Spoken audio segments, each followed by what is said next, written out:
We're in the series of shepherds and sheep, and today I have the topic, Sheep Recognize the Voice of the Shepherd. I read about a shepherd in the Middle East that was able to take his whole flock of 150 sheep and lead them across a very, very narrow path along a cliff just using his voice. The sheep knew his voice. They knew what that voice meant. They knew where they needed to walk. They knew that when there was danger, they knew that they just needed to keep going straight, and the shepherd was able to lead that whole flock to safety. In John 10 verse 3 and 4 and 14 and 15 says, the gatekeeper opens to him, and the sheep hear his voice and come to him. And he calls his sheep that belong to him by name, and he leads them out. When he has gathered his flock, he goes before them, and the sheep follow him because they know his voice. I am the good shepherd. I know my sheep, and they know me, just as my Father knows me, and I know the Father. A shepherd develops a special relationship of trust with his sheep. We can read this in this passage, but it's also a fact. The sheep know the voice that they follow, and this is a voice of trust. So this voice of trust is something that is built up over a long time. You can't just do this overnight. But this voice of trust is something that is desperately needed in church life. Our sheep, if I can say it that way, if they hear my voice, then they know how I think. They know how I will respond in various situations. Sometimes in our eldership team meetings, I'll introduce a new topic, and then an elder will say, Wayne, I know what you would say, but that means my voice is known, my thoughts are known, my ideas are known. That means I've built trust. But if I am always trying to say one thing without going left or right, they know what I mean and what I say, and I have influence, and I'm able to influence others. And when sheep are called by their own names, that means when I speak to my team or my larger leadership team, when I know those names, we have a relationship with each other.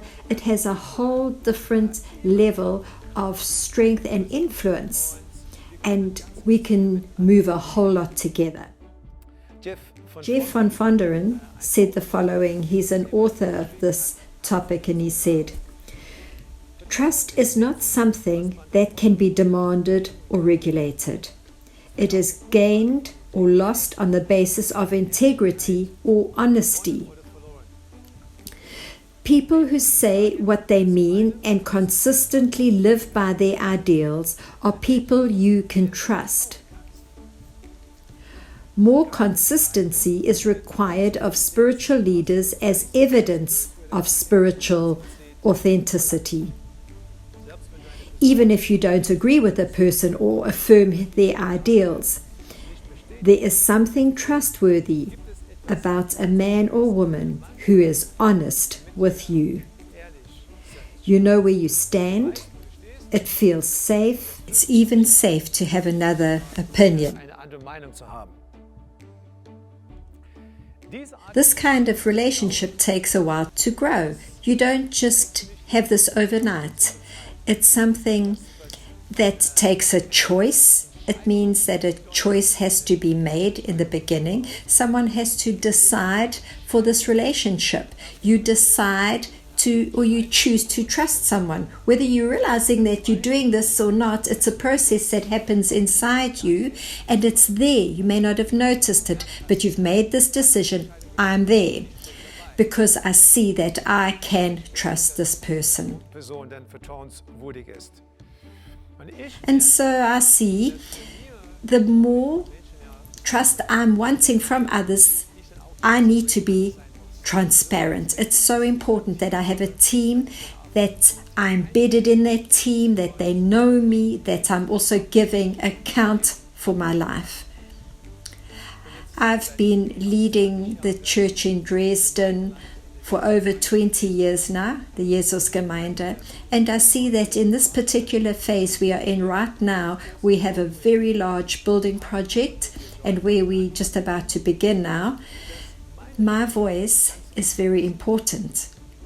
It's important because it calms, it's important because it's transparent, and it's important because people in our church have done life with me already, and we've had some successful projects that have done well, and it's been successful, and that has grown this trust.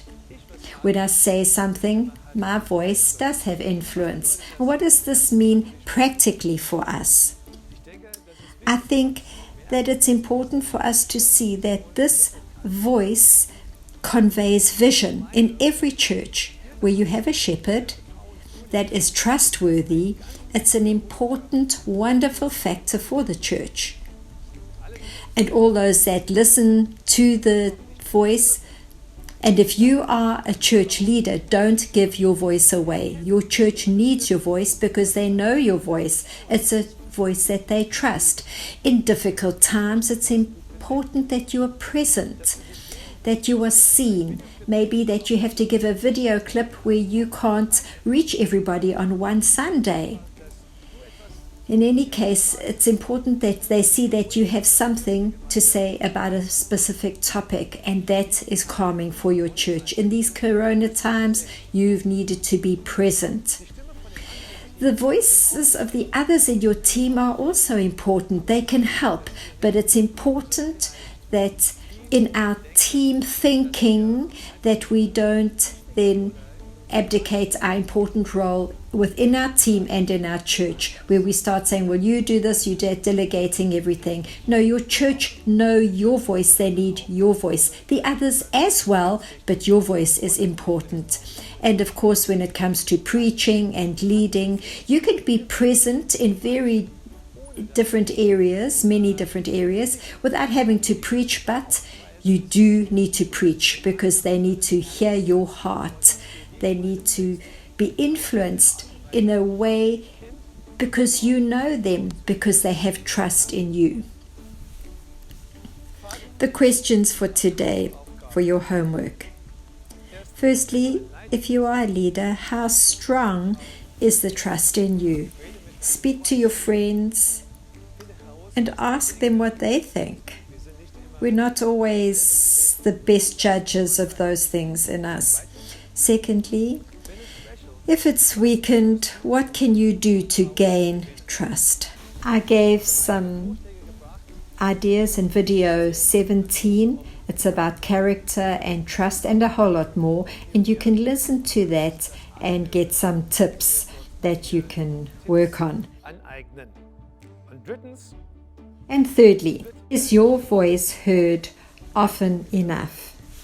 When we find good solutions and answers to these questions, and when our voice is heard as a voice of trust in the church, we will be in a far better position to lead our churches effectively.